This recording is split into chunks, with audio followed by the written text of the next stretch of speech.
Buenos días, mi nombre es Ricardo Soria y les voy a hablar sobre el derecho de familia en la antigua Roma.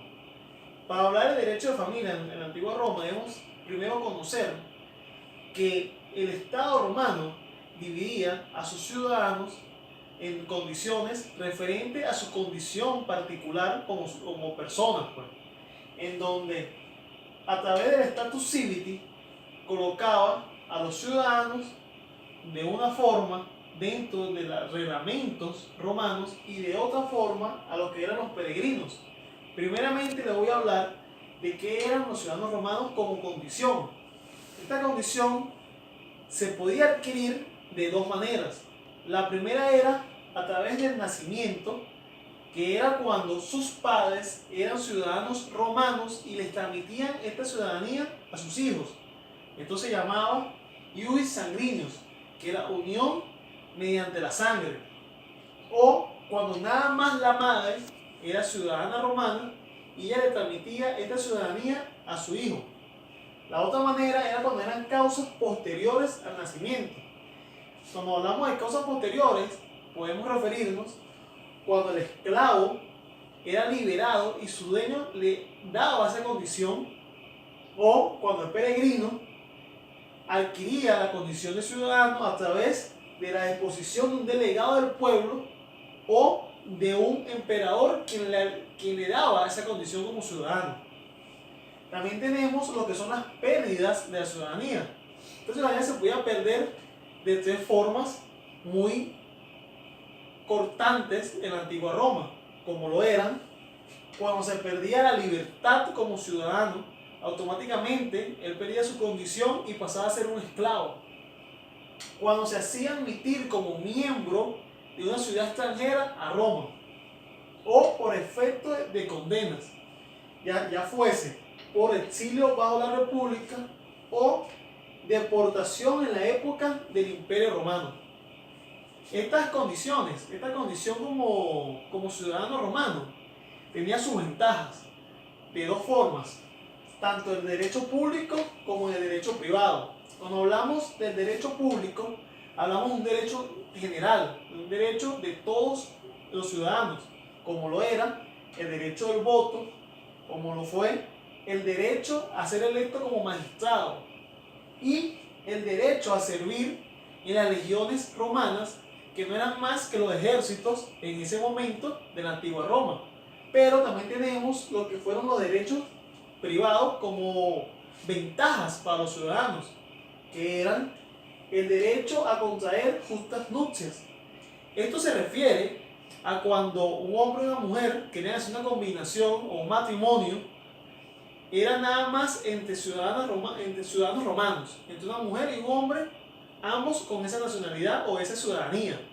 Era la única forma de hacer unas justas nupcias en ese momento. También tenemos el derecho a adquirir propiedades, adquirir deudas, adquirir negociaciones, realizar todo tipo de negocios o comercios dentro de la soberanía romana. El derecho a hacer testamentos, el derecho a estar en un testamento y por último tenemos el derecho a orar judicialmente dentro de la soberanía, dentro de la legislación romana. Ahora voy a hablar sobre lo que fueron los peregrinos. Los peregrinos no eran más que los habitantes que anteriormente fueron esclavos, pero se dio su libertad. Pero estos habitantes o estos esclavos anteriormente, se les dio su libertad, pero no se les concedió la condición de ciudadanos, sino que simplemente pasaron a ser de esclavos a peregrinos, pero sin poseer todos los derechos que poseían los ciudadanos romanos. Estos peregrinos no eran considerados extranjeros, pero no poseían los mismos derechos, como les dije anteriormente, que los ciudadanos romanos. También existía en esa época una forma de habitantes que eran llamados latinos. Estos latinos se dividían en tres clases principalmente, como lo fueron los latinos antiguos, que eran los habitantes de Lacio. Estos habitantes tenían el derecho al sufragio y el derecho a realizar comercios, a realizar convenios, a tener deudas dentro de la soberanía romana. Como segundo tenemos los coloniales, que fueron llamados así después del año 486. Estos ciudadanos también poseían el derecho a realizar comercios internos dentro de Roma. Y por último tenemos los latini junianos, que eran esclavos que habían sido liberados fuera del reglamento de las 12 tablas, lo cual hacía que estos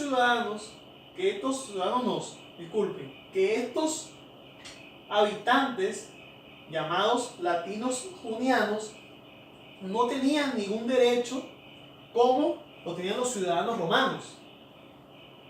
Ahora les voy a hablar sobre lo que son la familia romana.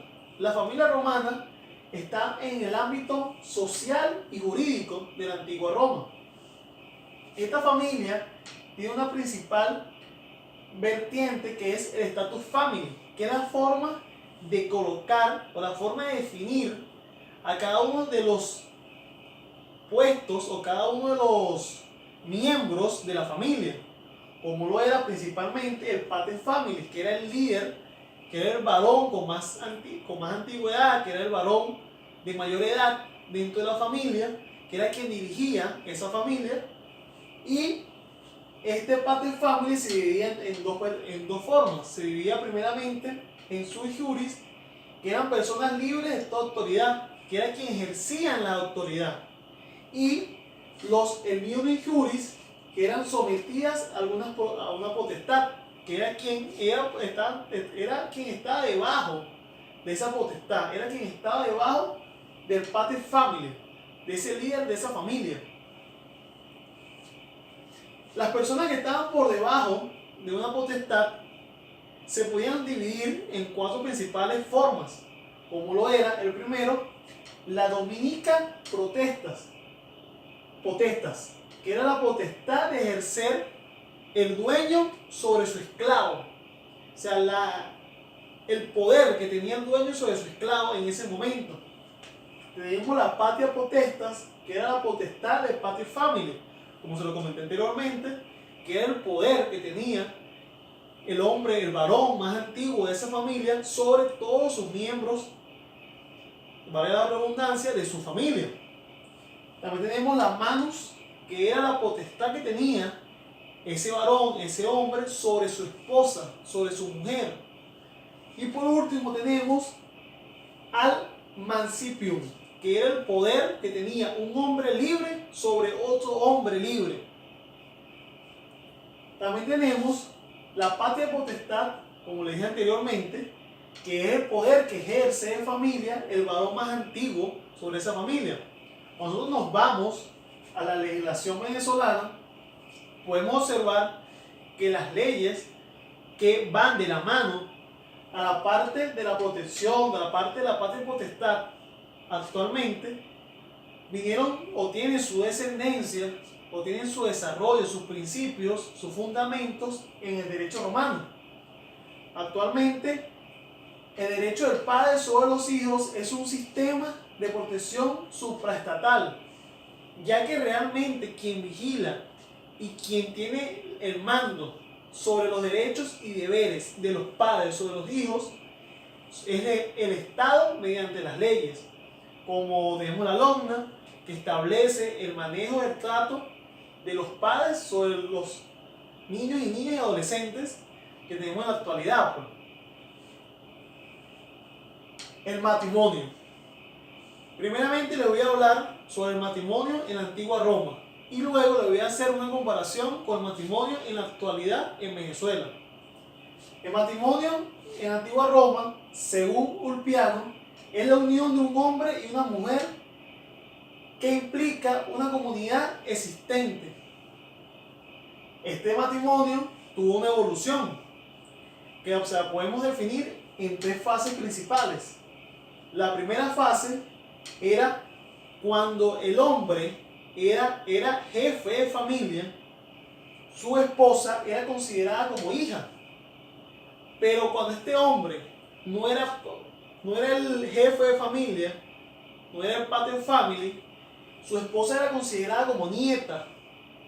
Cuando vamos a la segunda fase, es cuando consistía, después de esa unión matrimonial, la esposa seguía formando parte de la familia de su pater family. O sea, ella seguía siendo de su familia, aún, a pesar de la unión con su nuevo esposo. Y cuando vamos a la tercera fase de esta evolución, tenemos que la esposa no rompía los lazos hereditarios con su familia de sangre. O sea, ella nunca perdía sus lazos sanguíneos.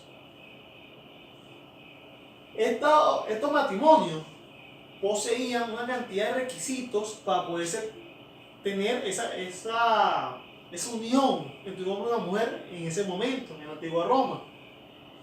Uno de sus requisitos primeramente era la aceptación de los contrayentes, que no era más que la aceptación de ambas personas, tanto el hombre como la mujer. También tenemos lo que es el consentimiento de pater family, que era la autorización del jefe de familia, tanto de la mujer como del hombre. Por causa de capacidad, la edad. En ese momento está reglamentado que el hombre, el varón, debía tener 14 años y la mujer, la hembra, debía tener 12 años para poderse hacer esa unión de una manera legal, de una manera efectiva. Y por último tenemos el cunium, que es la actitud que se tiene para contraer matrimonio o justas nupcias, que es la manera, la forma. Como les dije anteriormente, solo se puede contraer matrimonio entre ciudadanos romanos, una ciudadana con un ciudadano romano, porque entre un latino, un ciudadano o un peregrino no se puede, ya que eso estaba dentro de los reglamentos de la antigua Roma. Tenemos los impedimentos del matrimonio, que se dividen en dos: absolutos y relativos. Cuando hablamos en absolutos, es que no se pueden hacer porque se hacen nulos. Automáticamente el matrimonio pasa a ser nulo una vez que ya se ha realizado esa unión entre el hombre y la mujer. Ese caso viene siendo cuando es por esclavitud, viudez o por capacidad natural. Cuando hablamos de los relativos, nos vamos a que son aquellos que constituyen un obstáculo para el matrimonio. ¿Cómo así?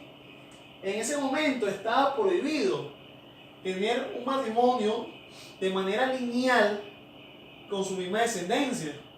Un padre con una hija, un abuelo con su nieta, así sucesivamente. Y también estaba prohibido que se casara un senador con la hija de un senador. Eran reglamentos que establecían para la unión matrimonial de ese momento.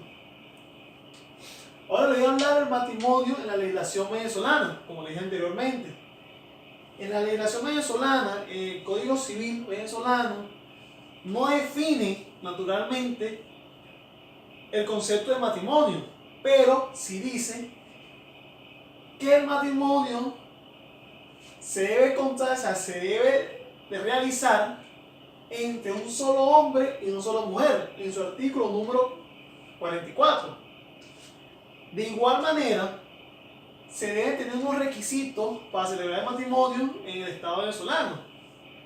Primeramente les voy a hablar sobre diversidad de sexos. La Constitución de la República Bolivariana de Venezuela, en su artículo 77, establece que solo se puede realizar el matrimonio entre un hombre y una mujer. En el Código Civil, como les dije anteriormente, también lo dice, entre un solo hombre y una sola mujer. También tenemos el consentimiento, como les dije anteriormente, en el derecho romano, también lo tenemos actualmente en el derecho de la República Bolivariana de Venezuela, en donde se debe tener un acuerdo de ambas partes para poder realizar el matrimonio. También tenemos la capacidad, en donde las personas deben tener una capacidad mental, una capacidad física, una capacidad motora, para poder realizar ese matrimonio de una manera legal, de una manera consciente, que ambas partes tengan conocimiento y sean veraces al momento de decidir si quieren o no quieren esa unión matrimonial. Y por último, tenemos la ausencia de experimento, que no es más que el cumplimiento de todos los requisitos que le dije anteriormente. De verdad, le doy muchas gracias por su atención. Espero que haya tapado todas sus dudas, que hayan aprendido un poco más sobre lo que es el derecho romano y su familia y la comparación con el derecho de Venezuela.